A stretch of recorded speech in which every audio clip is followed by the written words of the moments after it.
Inequalities के question में either और में काफी सारे स्टूडेंट्स कंफ्यूज होते हैं, बट इस वीडियो के बाद सारे के सारे कंफ्यूजन दूर हो जाएंगे। सबसे इंपॉर्टेंट बात हमें याद रखनी है, आइदर और अगर आप ऑप्शन मार्क करना चाहते हैं तो आपके कंक्लूजन्स में एलिमेंट सेम होना चाहिए और दोनों कंक्लूजन गलत होना चाहिए। अब थर्ड कंडीशन जो आती है वो हमारे पास दो केसेस से आती है। पहला, जब रिलेशन आपका कोई भी डिफाइंड ना हो, और दूसरा आपका रिलेशन डिफाइंड हो। रिलेशन नॉट डिफाइंड मतलब एलिमेंट्स के बीच ऑपोजिट साइन निकल कर आए, जैसे हम स्टेटमेंट में देख सकते हैं ए और सी के बीच ऑपोजिट साइन आ रहे हैं, दैट मींस ए और सी के बीच हम रिलेशन डिटरमाइन नहीं कर सकते। बट पॉसिबल रिलेशन क्या हो सकते हैं, या तो ए आपका लेसर हो जाएगा, या ए ग्रेटर हो जाएगा, या ए और सी बराबर हो जाएंगे। तो जब रिलेशन डिफाइंड ना हो तो आप आइदर और तभी मार्क कर सकते हैं जब दो कंक्लूजन्स को मिलाकर तीनों साइन हमें मिल रहे हो। जैसे मेरे पास एग्जांपल है, पहला कंक्लूजन गलत होगा, दूसरा गलत होगा क्योंकि कोई भी रिलेशन नहीं मिल रहा और एलिमेंट हमारे सेम हो गए, तो आइदर और की पहली दो कंडीशन फॉलो हो गई।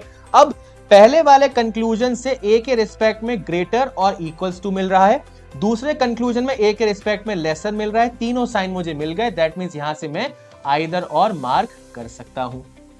ठीक है, दूसरा केस हमारा क्या कहता है, जब लेसर इक्वल या ग्रेटर इक्वल का रिलेशन हमें मालूम हो। जैसे अगर मैं ए से डी तक जाना चाहता हूं तो मुझे रिलेशन क्या मिलेगा, ए इज ग्रेटर इक्वल डी। तो अब ऐसे कंक्लूजन जिनको मिलाकर गिवन रिलेशन आ जाए वो आपको आइदर और दे देंगे। जैसे ये गलत हो जाएगा क्योंकि ग्रेटर इक्वल का रिलेशन है, एलिमेंट्स आपके सेम हो गए, पहली दो कंडीशन फुलफिल कर गई।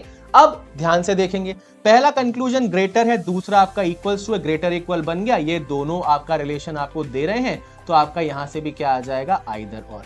ठीक है भाई, तो आई होप इनइक्वालिटी आइदर और में अब कोई कंफ्यूजन नहीं होगा। तो ऐसे कॉन्सेप्ट्स के लिए बने रहिए text book super coaching banking channel पर।